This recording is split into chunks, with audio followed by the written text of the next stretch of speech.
त्रिकोणमिति में 5 सीट थी, हमने पूरी करी। आज से हम अपना नया चैप्टर शुरू कर रहे हैं, हाइट एंड डिस्टेंस, ऊंचाई और दूरी। Height and distance 10th class के बोर्ड में हम लोग चैप्टर पढ़ते हैं ना, 10th क्लास के बोर्ड में, इससे बोर्ड के पेपर में भी एक सवाल आता है, ठीक है ना, हाइट एंड डिस्टेंस।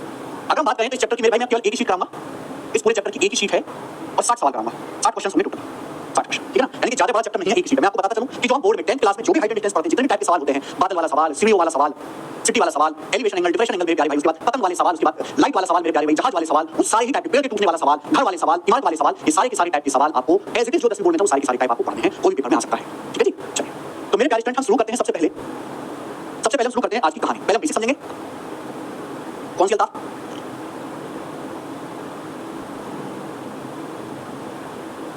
शुरू करते हैं।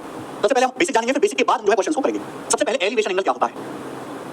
सबसे पहले आप मुझे ये बताइए कि एलिवेशन एंगल क्या होता है? एलिवेशन एंगल क्या होता है? देखो मेरे भाई, एलिवेशन एंगल समझिएगा, जैसे मेरी आंख है, मेरी माथे में भगवान ने आंख दी है, भगवान का बहुत बहुत धन्यवाद प्यारी आंखें देने के लिए। जैसे मेरे भाई ये मेरी आंख है, आंख है। अब आंख के सामने की जो लाइन होती है, आंख के बिल्कुल स्ट्रेट जो लाइन होती है, इसे बोलते हैं लाइन ऑफ साइट, इसे कहा जाता है line of site, line of site, Hindi में दृश्य रेखा, दृश्य रेखा, ठीक है। तो जैसे मेरी आंख है तो मैं आंख के सामने बिल्कुल देखूंगा, ये होता है लाइन ऑफ साइट, आंख की सीध, देसी भाषा में आंख की सीध।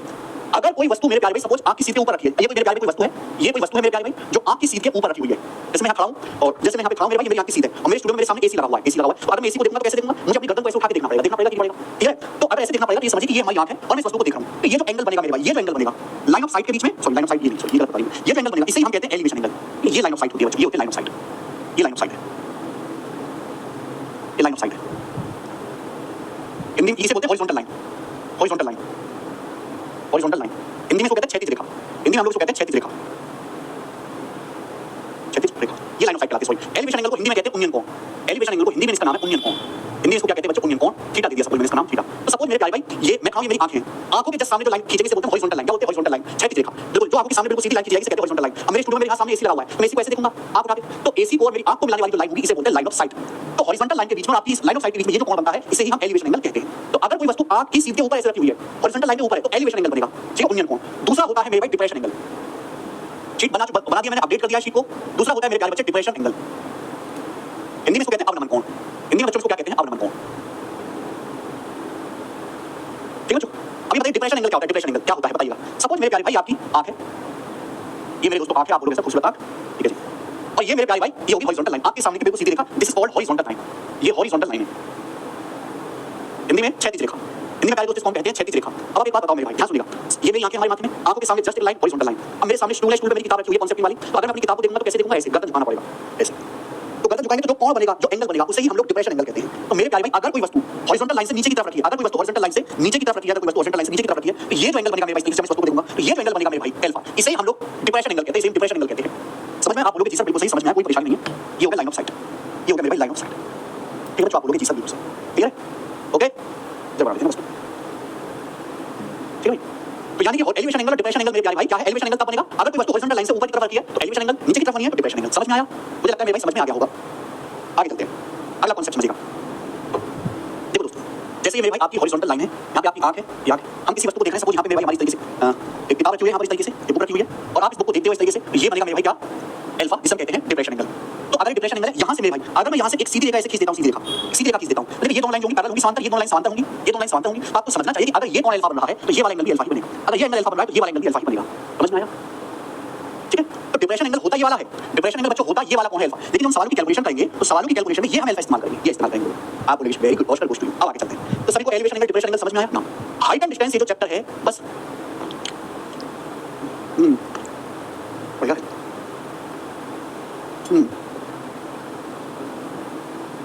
हाइट एंड डिस्टेंस ये जो चैप्टर है मेरे प्यारे भाई, ये बस 3 राइट एंगल ट्रायंगल पे चलता है। अगर आप ये तीनों राइट एंगल ट्रायंगल अच्छे से समझ लिए तो आपका काम आसान हो जाएगा।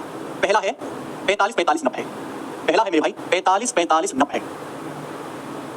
अब सुनते रहिएगा मेरे दोस्तों, सब लोग सुनते रहिएगा। मैंने बच्चों आपके सामने इस तरीके से एक समकोण त्रिभुज बनाया है, हमने आपके सामने समकोण त्रिभुज बनाया है, नाम मैं इसको दूंगा, पूरा नाम दूंगा एबीसी। हमने आपके सामने राइट एंगल ट्रायंगल बनाया एबीसी, ट्रायंगल बनाया है एबीसी में एंगल 90 डिग्री का, ठीक है बच्चे। तो अगर इस समकोण त्रिभुज की ये दोनों भुजाएं बराबर है, ये दोनों भुजाएं बराबर है, इक्वल इक्वल, ये दोनों भुजाएं बराबर है, तो अगर दोनों भुजा बराबर है तो ये दोनों कोण भी बराबर बनेंगे, ये दोनों कोण भी इक्वल होंगे। भाई किसी भी ट्रायंगल के तीन एंगल का सम 180 होता है। अगर 90 डिग्री का है तो बाकी दोनों का योग भी 90 बचेगा। अगर ये दोनों भुजा बराबर है तो बाकी दोनों कोण भी बराबर होंगे। ये 45 डिग्री का है तो ये एंगल भी 45 डिग्री का ही होगा। तो ये हो गया 45 45 90। अगर 45 45 90 त्रिभुज है, दो कोण बराबर है तो दो भुजा बराबर होंगी। मैं अगर आपसे कहता हूं कि ये वाली साइड 1 यूनिट है, अगर ये साइड 1 यूनिट है तो ये साइड भी 1 यूनिट होगी, 1 यूनिट होगी। अगर ये साइड 1 यूनिट है, ये साइड 1 यूनिट है तो पाइथागोरस ये कहेगा 90 डिग्री के सामने एंगल 1 का स्क्वायर प्लस 1 का स्क्वायर यानी कि 1 + 2 √2। तो ये साइड कितनी आ जाएगी? √2 यूनिट, √2 यूनिट आ जाएगी। समझ में आ गया? यानी कि अगर ये साइड 1 यूनिट है, ये 1 यूनिट है तो 90 डिग्री के सामने √2 यूनिट होगा। तो आपको ये पता होना चाहिए, याद होना चाहिए कि अगर किसी त्रिभुज के तीन कोण 45 45 90 डिग्री है, अगर किसी त्रिभुज के तीन कोण 45 45 90 डिग्री है तो उस त्रिभुज को तीनों भुजाओं का अनुपात 1 अनुपात 1 अनुपात √2 होगा। उस त्रिभुज की तीनों साइड का जो रेशियो है वो 1 रेशियो 1 रेशियो √2 होगा। क्या बात को समझे? अगर किसी ट्रायंगल के तीन कोण 45 45 90 डिग्री है तो उस त्रिभुज की तीनों भुजाओं का अनुपात, मैंने माना कि माना ये 1 यूनिट है, अगर ये 1 है तो ये 1 होगा, तो 90 डिग्री के सामने √2 है। अगर किसी त्रिभुज के कोण 45 45 90 तो उसकी साइड का रेशियो 1 रेशियो 1 रेशियो √2 होगा। यानी कि आप ये समझ सकते हैं, आप ये समझिए। मैं आपसे कहूं कि भाई ये राइट एंगल ट्रायंगल है जिसमें ये कोण 90 है, ये 45 डिग्री है, ये 45 डिग्री है। अगर मैं आपसे कहता हूं कि ये x है तो ये भी x होगा, तो 90 डिग्री के सामने अगर ये 1 है, ये 1 है तो √2 गुना √2 ये साइड है √2x, ये बना √2x साइड √2x। समझ में आया? आप बोलोगे हां सर। अब मैं आपसे ये पूछता हूं, मैं आपसे ये पूछता हूं कि ये वाली भुजा 14 सेंटीमीटर है, ये भुजा 14 सेंटीमीटर है, तो मुझे बताओ ये वाली भुजा कितनी होगी? ये वाली, ठीक है, बिना साइन cos tan लगा निकालना है। ये 45 45 90 ट्रायंगल है, ये 14 कितना होगा? 45 डिग्री के सामने 14 सेंटीमीटर है, 45 डिग्री के सामने 14 तो 90 डिग्री के सामने 1 यूनिट की वैल्यू है। ये √2 यूनिट होगा, √2 गुना यानी क्या है? 14 √2 सेंटीमीटर। कितना आएगा? 14 √2 सेंटीमीटर। सीधा लिखना है आप 14 √2 सेंटीमीटर। समझ में बात? आप बोलोगे हां जी सर समझ में। तो ऐसे ही अगर मैं आपके सामने ये कहूं कि ये 45 45 90 ट्रायंगल है और ये साइड जो है आपकी, ये साइड जो है मेरे भाई आपकी 32 सेंटीमीटर 32 सेंटीमीटर, तो मुझे बताओ ये कितना होगा? ये भुजा कितनी होगी? बताइए जल्दी से फटाफट। अगर 45 45 90 ट्रायंगल 32 सेंटीमीटर है, आपको पता है साइड का रेशियो क्या होता है? 1 अनुपात 1 अनुपात √2। तो 90 डिग्री के सामने अगर ये √2 है, √2 यूनिट की वैल्यू 32 सेंटीमीटर है, आपसे 1 यूनिट की वैल्यू पूछे तो 1 यूनिट कितना आएगा भाई? अगर 90 डिग्री के सामने √2 यूनिट की वैल्यू 32 सेंटीमीटर है, 1 यूनिट की वैल्यू 32 बटे √2, 1 यूनिट की वैल्यू 32 बटे √2 सेंटीमीटर, ये √2 यूनिट की वैल्यू है। 1 यूनिट कितना आएगा? √2 बटे में आ जाएगा, √2 बटे में आ जाएगा। अब 32 को √2 से भाग देना, 32 16 दूनी 32, 32 16 दूनी 32। अब 2 को √2 से भाग दीजिए √2, तो 16 √2 सेंटीमीटर, 16 √2 सेंटीमीटर आ जाएगा।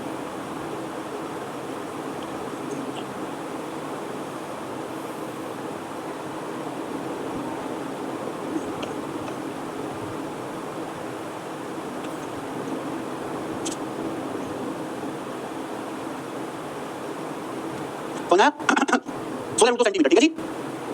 आगे चलते हैं।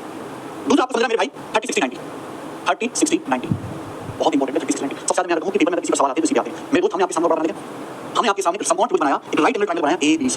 हमने आपके सामने राइट एंगल ट्रायंगल बनाया ABC, ठीक है। जिसमें ये 90 डिग्री का कोण है, 90 डिग्री का, ये 30 डिग्री है, ये 60 डिग्री है, ये 30 डिग्री है बच्चे, और ये क्या है? ये 60 डिग्री का कोण है। तो 30 डिग्री छोटा कोण है, तो 30 डिग्री के सामने की भुजा छोटी होगी, 60 डिग्री बड़ा कोण है तो 60 डिग्री के सामने की भुजा थोड़ी बड़ी होगी। कितना क्लियर है? तो मुझे बताओ अगर किसी ट्रायंगल के तीन एंगल 30 60 90 डिग्री हैं तो उस ट्रायंगल की तीनों भुजाओं का रेशियो क्या होगा? अगर किसी ट्रायंगल के तीन एंगल 30 60 90 डिग्री तो साइड का रेशियो क्या होगा? आप कुछ भी लगा लो जो आपको पसंद आए। आप 10 लगा लीजिए, 10 30 डिग्री क्या होता है? अगर मैं यहाँ पे 10 लगा लेता हूँ, आप 10 30 डिग्री लगाओ, 60 डिग्री साइन cos कुछ लगा, 30 आ जाएगा। 10 होता है लंब बटे आधा, 30 डिग्री का कोण, 30 डिग्री के सामने की साइड परपेंडिकुलर होगी, तो 10 30 डिग्री आएगा भैया BC बटा AB। ये आप बोलोगे हां जी सर, ये आएगा 10 30 डिग्री 10 बराबर परपेंडिकुलर बटा 20। अब 10 30 डिग्री क्या होता है? 1 बटे √3, तो 1 बटे √3 आ जाएगा मेरे भाई BC बटा AB, ये 1 बटे √3 आ जाएगा। यानी कि साइड BC से AB का जो रेशियो होगा वो 1 बटा √3 आएगा। मैंने यहाँ पे 10 लगा दिया, तो 10 लगाते ही साइड BC से AB का रेशियो 1 बटा √3 आएगा। यानी अगर BC 1 यूनिट है तो AB √3 यूनिट है। अगर साइड BC 1 यूनिट है, 1 यूनिट, तो AB √3 यूनिट है। AB जो है वो √3 यूनिट है मेरे भाई। यानी कि आपको बात समझ आनी चाहिए, साइड BC से AB का रेशियो 1 रेशियो √3 होगा। अगर ये 1 है तो ये √3 है, अगर ये x है तो ये √3x है, अगर कचरा है √3 कचरा है, अगर नेता है तो √3 नेता है, अगर 100 है तो 100 √3 है। यहाँ जो भी होगा 30 डिग्री के सामने जो भी होगा 60 डिग्री के सामने उसका √3 गुना लिखा जाएगा, 30 डिग्री के सामने जो भी होगा 60 डिग्री के सामने उसका √3 गुना लिखा जाएगा। अगर हम पाइथागोरस लगा लिए 1 √3 तो पाइथागोरस से कितना आएगा? √1 का स्क्वायर प्लस √3 का स्क्वायर, 1 का स्क्वायर 1 √3 का स्क्वायर 3 3 4 4 √2, ठीक है। 1 का स्क्वायर 1 और 3 4 4 √2 यानी कि आ जाएगा मेरे भाई 2 मिनट। बात को समझिए, ये 2 मिनट आ जाएगा। क्लियर मेरे दोस्त? आप बोलोगे सर बहुत बढ़िया, मजा आया, वेरी गुड, ठीक है। ये राइट एंगल ट्रायंगल की तीनों साइड का रेशियो है। मैं साथ साथ कारण बताऊं, यानी कि अगर किसी ट्रायंगल की तीन एंगल 30 60 90 डिग्री है तो 30 डिग्री के सामने 1 यूनिट आएगा, 60 डिग्री के सामने √3 आएगा और 90 डिग्री के सामने 2 यूनिट आएगा। ये ट्रायंगल की तीनों साइड का रेशियो होगा 1 रेशियो √3 रेशियो 2। अगर किसी त्रिभुज के तीनों कोणों का योग 30 60 90 डिग्री है तो उसकी तीनों साइड का रेशियो 1 रेशियो √3 रेशियो 2 होगा। सो सर समझ नहीं आया तो यहां पे रट लिया ना, समझ में। तो आप ICC चैंपियंस ट्रॉफी देखते हैं, ये क्या होता है? वेब जगह नहीं है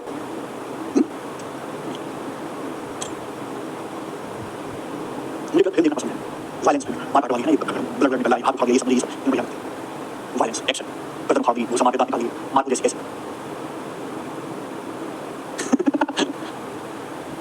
ICC मतलब क्रिकेट, क्रिकेट है, क्रिकेट है ये।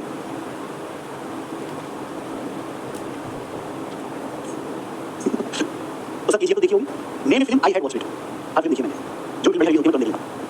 समझे? मैं बैच पढ़ा भी लेता हूँ, सीट बना देता हूँ, यूट्यूब पे पढ़ा देता हूँ, घूम भी आता हूँ, देश भी घुमाता हूँ, विदेश भी घुमाता हूँ, फिल्म भी सारी देखता हूँ, अप टू डेट रहता हूँ, न्यूज़ भी देखता हूँ, पॉलिटिक्स में एक्टिव रहता हूँ, सोशल मीडिया पे एक्टिव भी कर देता हूँ। कितना काम कर रहा हूँ? तो गधा हैं, कितना काम कर देता हूँ मैं अकेले। चलिए, तो यानी कि अगर किसी ट्रायंगल की 3 एंगल 30 60 90 डिग्री है तो उसकी भुजाओं का रेशियो 1 रेशियो √3 रेशियो 2 होगा। अब जैसे आपसे पूछता हूँ कि भाई ये राइट एंगल ट्रायंगल 30 डिग्री है, ये 60 डिग्री है, ये 90 डिग्री है। अगर मैं आपसे कहता हूँ कि 30 डिग्री के सामने x है तो 60 डिग्री के सामने क्या होगा? √3 √3x, 90 डिग्री के सामने 2x, यानी कि 30 डिग्री के सामने जो भी होगा 90 डिग्री के सामने उसका दुगना होगा, 30 डिग्री के सामने जो भी होगा 90 डिग्री के सामने उसका दुगना होगा। अब मैं आपसे ये पूछूं मेरे भाई, ये बताइए, ये जो साइड है, ये जो साइड है, ये जो साइड है, ये 17 सेंटीमीटर है, 17, तो ये भुजा कितनी होगी? ये बताओ। अगर 30 डिग्री के सामने 17 है तो 60 डिग्री के सामने √3 17 √3 होगी। अगर 30 डिग्री के सामने 17 है तो आपसे पूछूं ये कितना होगा? तो सीधा बताओ, 30 डिग्री के सामने 17 तो 90 डिग्री के सामने दुगना आएगा, 34 आएगा, 34 आएगा। समझ में आया? मेरे दोस्त आप बोलोगे सर बहुत बढ़िया मजा आ गया। मैं आपसे कहूंगा भाई ये 24 है, ये मुझे 24 है, जल्दी से बताना ये साइड कितनी होगी, ये साइड कितनी होगी, जल्दी से ये कितनी होगी। आपको पता होना चाहिए कि 30 डिग्री के सामने 1 मिनट होता है, 60 डिग्री के सामने रूटीन। अगर रूटीन की वैल्यू 24 सेंटीमीटर है मेरे भाई 24 है, तो 30 डिग्री के सामने 1 मिनट की वैल्यू क्या आएगी, जल्दी से बताओ। सोचो 60 डिग्री के सामने 1 मिनट होता है, 60 डिग्री के सामने रूटीन, रूटीन की वैल्यू 24 सेंटीमीटर है, तो 1 मिनट क्या आएगी, 1 की वैल्यू आएगी बेटा, 1 मिनट निकालना 24 रूटीन। अब 24 रूटीन से बात 8 किया 24, 3 रूटीन से बात 8 रूटीन, तो 1 मिनट की वैल्यू 8 रूटीन सेंटीमीटर आएगी, 1 मिनट की वैल्यू 8 रूटीन आ गया।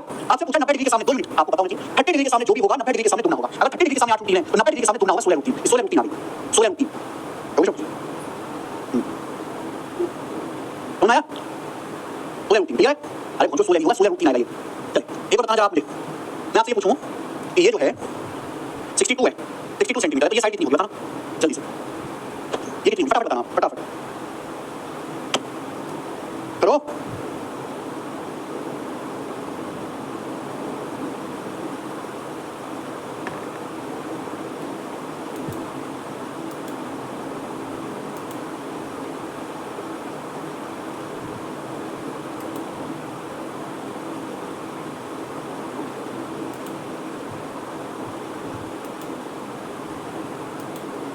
आया तो मेरे भाई आपको समझना चाहिए कि ये 30 डिग्री के सामने 90 डिग्री के सामने 2 मिनट होता है। अगर 2 मिनट के 62 सेंटीमीटर है तो 30 डिग्री के सामने 1 मिनट, 1 की वैल्यू 31 सेंटीमीटर आएगा, ये 31 आ गया। और 60 डिग्री के सामने रूटीन होना, ये कितना आएगा 31 रूटीन सेंटीमीटर, 31 रूटीन होगा, होगा कि नहीं होगा, समझ में आई बात। आप बोलोगे हाँ जी सर आ रही है, ये चीज आपको जल्दी जल्दी करनी है मेरे भाई, ये चीज आपको मेरे दोस्तों यहाँ पर जल्दी जल्दी करनी है। अब जैसे इस तरीके से आ जाएगी, ये है 60 डिग्री, ये है 30 डिग्री, ठीक है जी। अब मुझे बताना, मैं कहता हूँ ये 25 सेंटीमीटर, 25 सेंटीमीटर, मुझे बताइए कितना आएगा जल्दी से। 60 डिग्री के सामने कहता हूँ ये 28 रूटीन सेंटीमीटर है, थोड़ा चेंज कर देते हैं, 60 डिग्री के सामने 28 रूटीन सेंटीमीटर है, ये कितना होगा, ये आगे बताइए जल्दी से बताओ। तो आपको कुछ लगाने की साइन कॉस्ट लगाओ, बिना कुछ रेशियो आना चाहिए। 30 डिग्री के सामने 1 मिनट, 60 डिग्री के सामने रूटीन, 60 डिग्री के सामने रूटीन। अगर रूटीन की वैल्यू 28 रूटीन सेंटीमीटर है, अगर रूटीन का मान 28 रूटीन है तो 1 की वैल्यू 28 सेंटीमीटर, तो ये 28 सेंटीमीटर आ गया। 90 डिग्री के सामने आपसे पूछा, 90 डिग्री के सामने 2 मिनट, अगर 1 मिनट 28 सेंटीमीटर तो 90 डिग्री के सामने 2 मिनट, 2 मिनट 56 सेंटीमीटर, ये 56 आ जाएगा बात। अगर 1 की वैल्यू 28 है तो 90 डिग्री के सामने 2 मिनट 56 लगा कर लोगे। नेक्स्ट और लास्ट ट्रायंगल है, इतना ज्यादा इंपॉर्टेंट नहीं है पर चलो पता तो होना चाहिए, 15 75 90, 15 75 90 डिग्री। तो मेरे दोस्त आपके सामने राइट एंगल ट्रायंगल है ABC, ये आपके सामने सबकॉन त्रिभुज है ABC, इसमें ये वाला एंगल 15 डिग्री का है, ये 75 डिग्री का है और ये मेरे प्यारे 90 डिग्री का है, 15 75 90 हो गया, ठीक है ना। तो आप मुझे बताइए कि अगर 15 75 90 डिग्री है तो इस ट्रायंगल की साइड यानी कि भुजाओं का रेशियो क्या होगा। करिए देखो दोस्तों आपको बता चुके हैं। अब जो मर्जी आप लगा लो, जो मर्जी आप लगा लो, जैसे आप यहाँ पे 10 लगा लीजिए, 10 15 डिग्री, 10 15 डिग्री लगा, तो 10 क्या होता है परपेंडिकुलर बटा 20, 15 डिग्री के सामने BC परपेंडिकुलर है और आपका AB बेस है। अब 10 15 डिग्री का मान क्या होता है, 10 15 डिग्री होता है रूट 3 -1 बटे रूट 3 +1, ये वाला लेते हैं ना, दो रेशियो निकालना है, 10 15 डिग्री रूट 3 -1 बटे रूट 3 +1 बराबर BC बटा AB बराबर BC अपॉन AB, ये 10 15 डिग्री की वैल्यू आ गई। 10 15 डिग्री मान लिखा है BC 10 15 डिग्री रूट 3 -1 बटे रूट 3 +1, यानी कि साइड BC से AB का रेशियो ये होगा, BC से AB का रेशियो, यानी अगर BC रूट 3 -1 यूनिट है तो AB रूट 3 +1 यूनिट होगा। अगर BC रूट 3 -1 यूनिट है तो AB जो होगा 75 डिग्री के सामने ज्यादा बड़ा है, 75 डिग्री के सामने भुजा बड़ी होगी, तो रूट 3 +1 यूनिट होगा, ये रेशियो आएगा। अच्छा 90 डिग्री के सामने आएगा पाई तो 90 डिग्री के सामने आएगा रूट ऑफ रूट 3 -1 का स्क्वायर प्लस रूट 3 +1 का स्क्वायर, पाई तो ऐसे ना a + b² + b² price of a² + b² 3 4 यानी कि आ जाएगा 2 रूट। तो पाई का कोष्ठक मतलब लगाओ तो ये कितना आ जाएगा 2 रूट 2 यूनिट, पाई तो ऐसे 4 × 2 आ जाएगा 2 रूट 2 यूनिट, ये आ जाएगा 2 रूट 2 यूनिट। बात समझ में आ रही है आप लोगों को, यहाँ से 2 रूट 2 यूनिट है root 3 -1 a - b² price of a² + b² root 3 + 3 100 4 यानी कि 2 रूट 2 ठीक है जी। तो यानी कि अगर किसी ट्रायंगल के 3 एंगल 15 75 90 है तो 15 डिग्री के सामने वाली साइड रूट 3 -1, 75 डिग्री के सामने वाली साइड रूट 3 +1 और 90 डिग्री के सामने वाली साइड 2 रूट, 90 डिग्री के सामने वाली साइड 2 रूट, ये रेशियो है, ये रेशियो है 15 75 90 का। हाँ याद करना बेटा।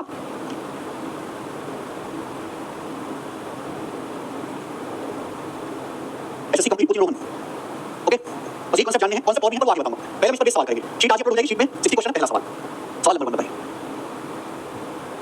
The shadow of a vertical tower is root 3 times of its height. Find the elevation angle of sun. बहुत सारे लोगों को इस सवाल की लैंग्वेज समझ नहीं आती, बचपन से सवाल देखते आ रहे पर लैंग्वेज समझ नहीं आया। देखो बोला है the shadow of vertical tower, एक ऊर्ध्वाधर टावर की छाया, टावर हो बिल्डिंग हो पेड़ हो इमारत हो सब सीधे खड़े होते हैं। एक टावर की छाया इसकी ऊंचाई का रूट 3 गुना है सन का, सूरज का एलिवेशन एंगल क्या है। आप देखिए पहला कॉन्सेप्ट समझिएगा, पहला कॉन्सेप्ट समझिएगा कि जैसे मेरे प्यारे भाई ये हमारी जमीन है और जमीन पे मेरे प्यारे समझिए इस तरीके से टावर खड़ा है, मान लीजिए जमीन पे इस तरीके से टावर खड़ा, टावर ये टावर खड़ा, टावर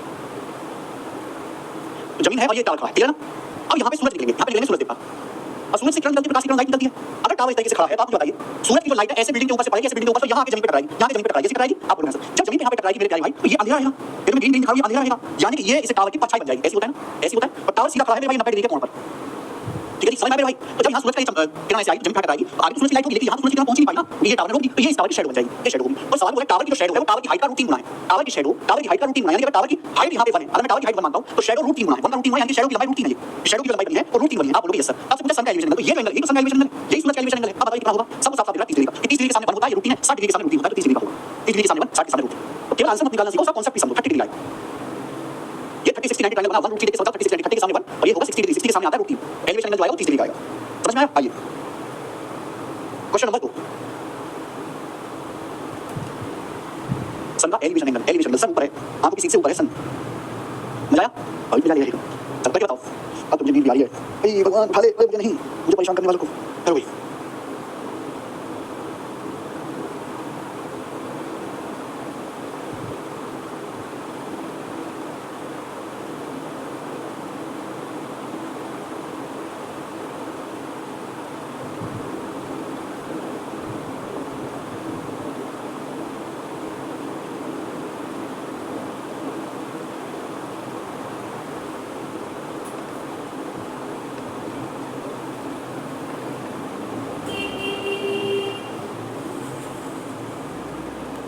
मीटर ऊंचाई वाले एक पेड़ की जमीन पर छाया की लंबाई 15 रूट 3 है। सूरज का एलिवेशन लग गया है। ये पेड़ है मेरे भाई, और पेड़ की छाया है।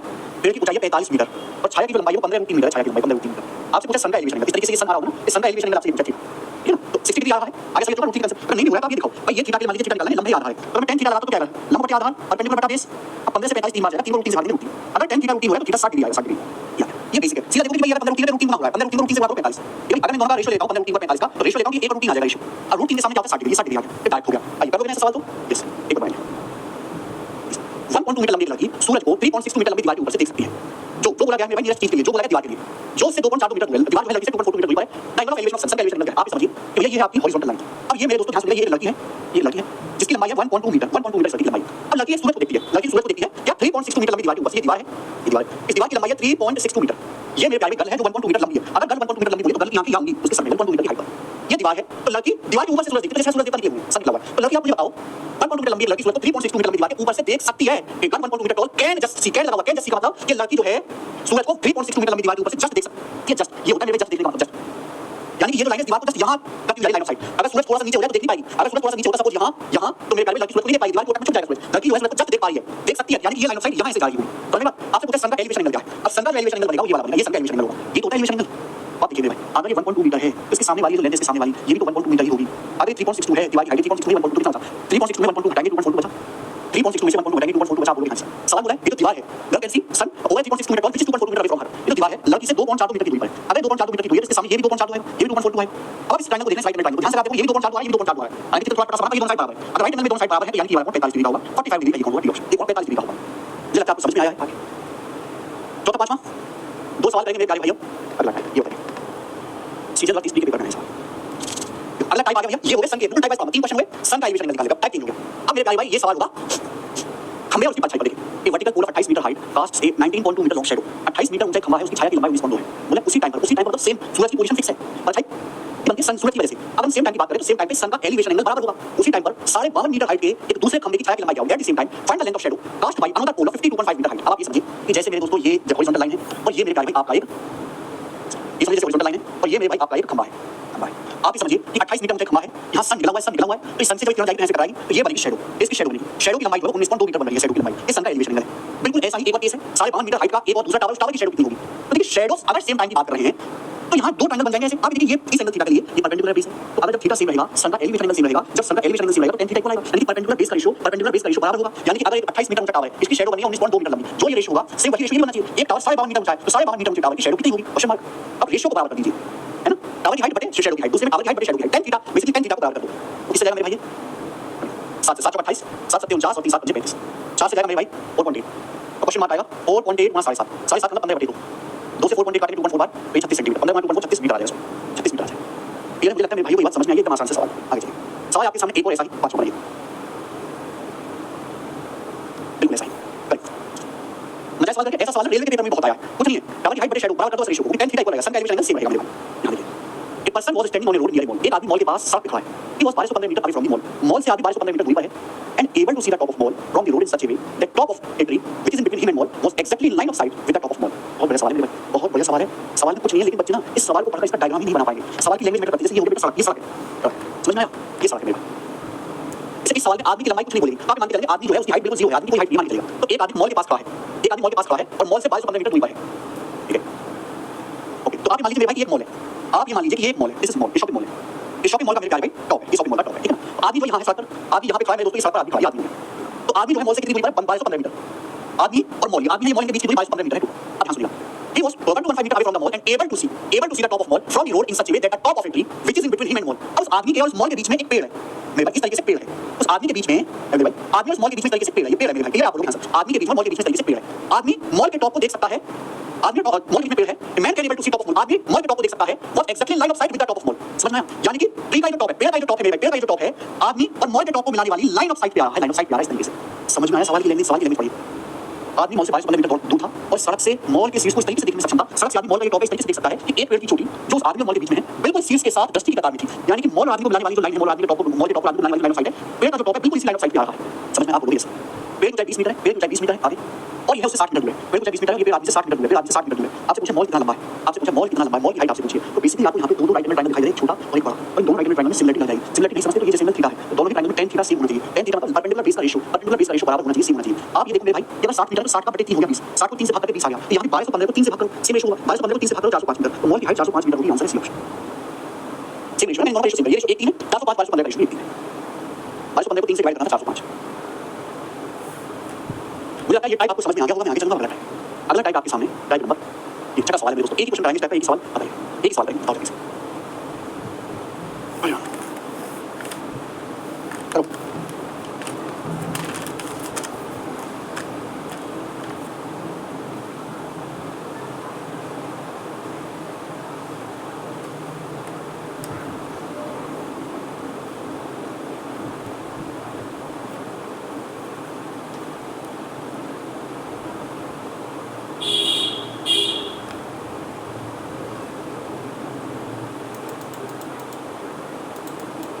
ट्विन टू बिल्डिंग और बिल्डिंग का डिस्टेंस बिल्डिंग दोनों बिल्डिंगों के बीच की दूरी क्या है, बहुत बड़ा, देखिए मेरे को ये हो गया हॉरिजॉन्टल लाइन जंप। अब दो बिल्डिंग है, एक बिल्डिंग 53 मीटर की है, एक बिल्डिंग 170 मीटर ऊंची है, फिर ये दो बिल्डिंग है, अब इन दोनों बिल्डिंग के टॉप के बीच की दूरी, ये दोनों बिल्डिंग के टॉप हो गए, समझ पा रहे, ये दोनों बिल्डिंग के टॉप हो गए, इस बिल्डिंग का टॉप, इसका टॉप है, इन दोनों के बीच दूरी 170 मीटर है और 136 मीटर है, ये दो बिल्डिंग है, एक की हाइट 53 मीटर 53 मीटर और दूसरे की हाइट 170 मीटर 117 मीटर, यही है ये 53 मीटर। आपसे पूछा दोनों बिल्डिंग के फुट के बीच की दूरी, यानी कि ये बिल्डिंग है और ये दूसरी बिल्डिंग है, तो दोनों बिल्डिंग के बीच की दूरी तो ये दिख जाएगी, दोनों बिल्डिंग के बीच की दूरी ये बतानी, समझ गए आप, समझ गए है ना, दो बिल्डिंग की हाइट 170 मीटर, उनके टॉप के बीच की दूरी 136 मीटर, दोनों बिल्डिंग के बीच की दूरी आपको निकालनी है, ये डिस्टेंस। ऐसे सवाल में क्या करना पड़ेगा बताओ, सोचो यहाँ से सीधी लाइन खींचिए, आपको खुद से ड्रॉ करना पड़ेगा, एग्जांपल इंटरव्यू यहाँ से सीधे खींचे पैरेलल, इन 90 डिग्री होगा कि नहीं, आप बताओ ये 53 मीटर है तो इसके जस्ट सामने ये भी 53 आएगा, ये 53 है तो इसके जस्ट सामने ये भी 53 आएगा। आप खुद सोचो कि भाई अगर ये 170 मीटर टोटल है, 53 कितना होता है, 170 मीटर बताओ, यानी 5 या 6 7 3 या 4 64 मीटर, अरे राइट हैंड ट्रायंगल दिखाई वाला, राइट हैंड 136 मीटर 64 मीटर, तो क्या ये लेंथ बता सकते हैं आप, कैसे बताओगे? आंसर बिल्कुल परफेक्ट दिख रहा है, यानी कि प्लेट बना हुआ प्लेट 90 डिग्री के सामने 136 है और ये 64 है, तीसरी साइड आपको बतानी है, आप इनका रेशियो लेना किससे करना, 8 से 34 70 वाट 64 8 वाट, यानी 8 15 70 प्लेट लगा है, ये 8 15 70 का ट्रिपलेट लगा, 8 15 70 का से 8 9 70 136 8 164 15 120, यानी कि 120 मीटर आएगा ट्रिपलेट से, ट्रिपलेट कैसे पता लगेगा, रेशियो अनुपात लेकर, अगर 120 मीटर है तो 120 मीटर को आएगा 120 मीटर जो है, दोनों बिल्डिंग के बीच में आ जाएगा,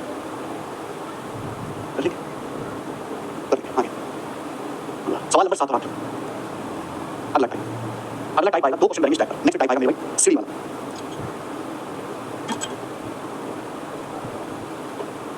अंदर सवाल में आदमी की कुछ हाइट ना बताइए तो आदमी की हाइट 0 मानेंगे, 0, ठीक है ना, बिल्डिंग के सामने क्या आदमी की हाइट होती है भाई, a ladder is bent on the wall and makes an angle theta with the horizontal ground in such a way that cos theta is 5.5 एक सीधी दीवार की साइड होती है, ये हो गया आपकी घर का आंगन, ये हो गया मेरे भाई दीवार, ये दीवार है, ये दीवार है, अब समझिए सवाल एक सीधी दीवार की साइड होती है, ये हो गई मेरे भाई समझिए सीढ़ी, ऐसे समझिए ये सीढ़ी है, तो ये जो सीढ़ी है मेरे प्यारे भाई इस तरीके से सीढ़ी दीवार की सारी झुकी हुई है, ऐसी लगाते हो सीढ़ी ऐसे लगाते हो, हर स्क्वायर दीवार पे लगाती और ये सीढ़ी जमीन के साथ क्षैतिज भूमि के साथ, क्षैतिज भूमि यानी कि हॉरिजॉन्टल लाइन के साथ थीटा एंगल बनाती है, थीटा एंगल इस प्रकार से बनाती है कि cos थीटा 5/3 है, आगे बोला if the height of top of ladder from the wall is 18 metre, बोला है यदि दीवार से सीढ़ी के शीर्ष की ऊंचाई 18 मीटर है, ध्यान से सुनिए, अब यहाँ से मेरे भाई सीढ़ी के टॉप की जो ये हाइट है 18 मीटर रहेगी, कितनी रहेगी 18 मीटर 18 मीटर दूरी, तो आपसे पूछा दीवार से सीढ़ी के आधार की दूरी क्या कीजिए, find the distance of base of the ladder from the wall, दीवार से सीढ़ी का बेस क्या है, सीढ़ी का फुट आ गया, इसकी दूरी आपको बतानी है, दीवार से सीढ़ी के फुट तक की डिस्टेंस हॉरिजॉन्टल डिस्टेंस बतानी है, कुछ नहीं cos थीटा 5/3 है, cos थीटा क्या होता है, बेस में हाइपोटेनस, अगर एंगल थीटा है तो सामने वाली साइड परपेंडिकुलर होगी, आपका बेस आएगा बेस 5 हाइपोटेनस है, ये हो गया cos थीटा 5/3 है, अब 5 12 प्लेट होता है यानी 12 आ जाएगा, 5 12 प्लेट से अब 12 18 मीटर दिया आपको 1.5 गुना 1.5 टाइम्स 1.5 गुना, ठीक है जी।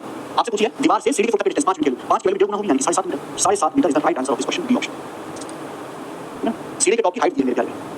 नेक्स्ट एक और सवाल आगे एक और सवाल है,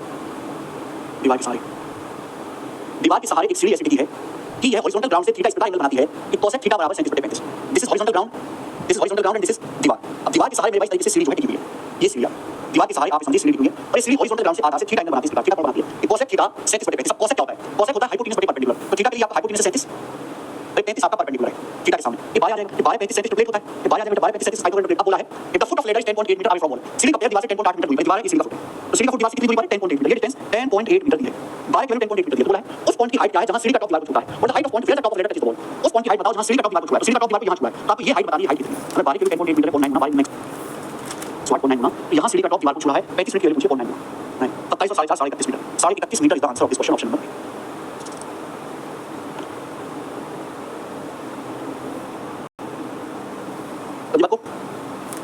आपसे पेपर में ये ना पूछे सीढ़ी की लंबाई पूछ ले, तो सीढ़ी की लंबाई आपको निकालनी तो 37 यूनिट कैलोमीटर कर दीजिएगा। टाइप खत्म। अगला टाइप आ गया मेरे भाई, सिंपल राइट एंगल वाला question number, simple right angle वाला। करिए बच्चे जल्दी करो।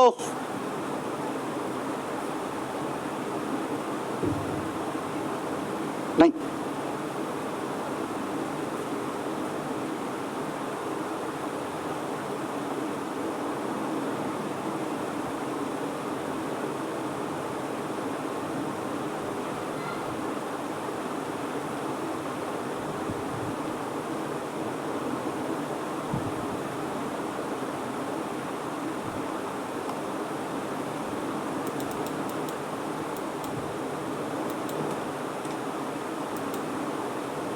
I want the distance of point from the foot of tower। भाई ये हो गया लेवल ग्राउंड और ये हो गया टावर। टावर है 110 रूट 3 मीटर ऊंचा। सवाल जमीन पर एक पॉइंट पी है और इस पॉइंट पी से टावर के टॉप का जो एलिवेशन एंगल है ये 30 डिग्री का है। टावर 110 रूट 3 मीटर ऊंचा है तो टावर के फुट से, टावर का फुट हो गया, फुट मतलब नीचे के वाला टॉप तक ऊंचा वाला। टावर के फुट से पॉइंट पी की दूरी बतानी है। 30 डिग्री के एंगल 60 डिग्री होगा। आपको पता है अगर 30 डिग्री के सामने 110 रूट 3 है, 30 डिग्री के सामने 110 रूट 3 है तो 60 डिग्री के सामने रूट 3 गुना होगा। 110 रूट 3 की रूट 3 गुना करेंगे 110 दिया 330 मीटर, 330 मीटर आ जाएगा। ठीक है, इतना ही करना, इससे ज्यादा हम लोग क्यों करेंगे? सवाल नंबर है 10 नंबर। अरे ये कैसा पता है? सीधा सा मेन बात इसका सवाल है। हिंदी थोड़ी गड़बड़ है, कोई बात नहीं। A pole stand vertically on the level ground with the help of 12 metre steel wire tied to its top and fixed on the ground. देखो मेरे भाई ये लेवल ग्राउंड और ये है मेरे भाई ये पोल, दिस इज पोल, ये पोल। अब सवाल मुझे बड़ा ध्यान से पड़ेगा। एक पोल जो है ग्राउंड पर वर्टिकली खड़ा है, बिल्कुल सीधा खड़ा है। एक पोल जो है ग्राउंड पर ऐसे वर्टिकली खड़ा है, तो खड़ा है vertically with the help of 12 metre steel wire. 12 metre की स्टील वायर से बना है, टाइड टू इट्स टॉप, इसके टॉप से बनी हुई है। तो भाई ये 12 मीटर की स्टील वायर है जो इस पोल के टॉप से बनी हुई है टू द ग्राउंड, ग्राउंड यानी कि जमीन पर ऐसे है। ये हॉरिजॉन्टल लाइन है, पोल है। अब पोल के टॉप से 12 मीटर की स्टील वायर ऐसे जमीन में बनी है, इससे पोल सीधा खड़ा है। अब बात करें steel wire makes an angle 30 degree with horizontal ground. ये स्टील वायर हॉरिजॉन्टल ग्राउंड से 30 डिग्री का कोण बनाती है। ठीक है, पोल की हाइट आपसे पूछेंगे, बताओगे ये 90 डिग्री है। 90 डिग्री के सामने 2 यूनिट होता है, 2 किलो 12 मीटर। 30 डिग्री के सामने 1 यूनिट होता है, 1 किलो 6 मीटर। तो पोल की हाइट 6 मीटर है। इतना सवाल भी सीरीज के मेंस में आया था, मेंस में 2023 में 6 मीटर। देख पाए तो basic triangle question, basic triangle question बताइए। हॉरिजॉन्टल पर पॉइंट पी से टावर के टॉप का एलिवेशन 30 डिग्री है। If the distance of point from the foot of tower is 510 metre then 50% of height of tower. इस तरीके से बन जाएगा मेरे भाई। ऐसे और ये है पॉइंट पी, ये पॉइंट पी है और ये आपका टावर है, ये टावर है।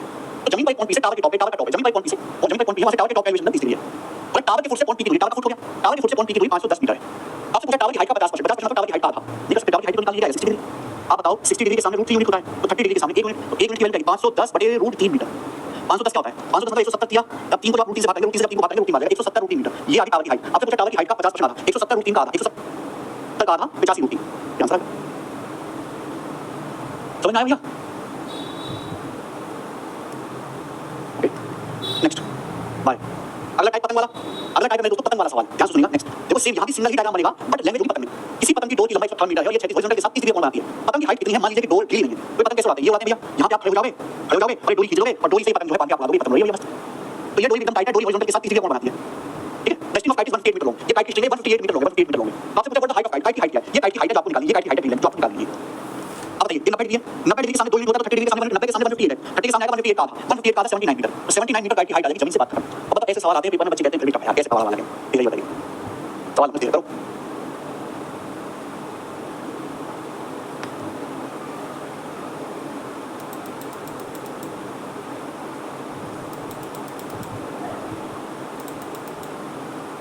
मांझी की एप्रोक्स हाइट कितनी है? तो भाई ऐसे हो गया ये यहाँ पर तुम रही है 138 मीटर की हाइट पर हो रही है, ये हाइट 138 मीटर है। अब आप मुझे बताओ ये है 45 डिग्री का, तो मांझी की हाइट क्या आएगी? 90 डिग्री है, 45 के सामने बनता है 90 डिग्री के सामने 138 रूट 2 हो जाएगा। 138 रूट 2 करना है, 138 रूट 2। अब रूट 2 जो होता है, रूट 2 की एप्रोक्स वैल्यू होती है 1.414, 1.414। इससे आपको मल्टीप्लाई करनी है। अब तो मल्टीप्लाई करके क्या आ रहा है? 138 की 1.414 मल्टीप्लाई करके 195, तो लगभग 195 मीटर के आसपास आ जाएगा और कोई रास्ता है नहीं, मल्टीप्लाई करनी है। ठीक है जी, नेक्स्ट रूट 2 की एप्रोक्स वैल्यू याद कर लीजिए, ये बताइए। ये तो वाल बारे तो आएगा 12 13। अब मुझे बताइए 14 लास्ट क्वेश्चन आज की क्लास का स्टार्ट, लास्ट क्वेश्चन आज की क्लास का भी स्टार्ट कर बताइए। 120 मीटर की हाइट पर होने वाली पतंग एक डोरी से जुड़ी है, हॉरिजॉन्टल से 60 डिग्री का कोण बनाती है। डोरी की लंबाई कितनी है? तो भाई आप यहां पे खड़े होकर पतंग उड़ा रहे हो, ये हो रही है पतंग, ये मत पतंग हो रही है, डोरी से बनी है 60 डिग्री का कोण बनाती है डोरी हॉरिजॉन्टल से। पतंग जो है 120 मीटर की हाइट पर हो रही है, 120 मीटर की हाइट पर जो है जमीन से पतंग हो रही है। डोरी की लंबाई आपसे पूछ नहीं कर सकते क्या? अगर 60 डिग्री के सामने 120 है तो 30 डिग्री के सामने क्या आएगा? तो 60 डिग्री के सामने होता है रूट 3 यूनिट के लिए 120 मीटर है, 30 के सामने 1 यूनिट, 1 की वैल्यू आएगी 120 बटे रूट 3 यानी 40 रूट 3 मीटर। आपसे पूछिए डोरी की लंबाई 90 डिग्री के सामने, 90 के सामने अगर 30 डिग्री के सामने 40 रूट 3 है, 90 के सामने डबल आएगा 80 रूट 3, 90 डिग्री के सामने डबल आएगा 80 रूट 3 मीटर। आंसर आसान लगा ना? बहुत सारे बच्चों को चैप्टर से डर लगता है, लगता है बहुत मुश्किल होगा, जबकि मुश्किल नहीं है। आज तो मैंने 20 सवाल कराए हैं, कल जब सवाल लेवल बढ़ेगा तो भी आपको आसान लगेगा, लगेगा। बिना किसी फॉर्मूले के हम सारे सवाल को करेंगे, कुछ भी रटना नहीं है। बस पूरे चैप्टर में आपको एक कॉन्सेप्ट, एक फॉर्मूला याद करने के लिए कहूंगा। ठीक है, इतना ही मेरे दोस्तों, कल करेंगे इसी टाइम। मजा आया? ठीक है, आप खुद से नहीं कर सकते मेरे भाई, ऐसी बात नहीं आप खुद से नहीं कर सकते।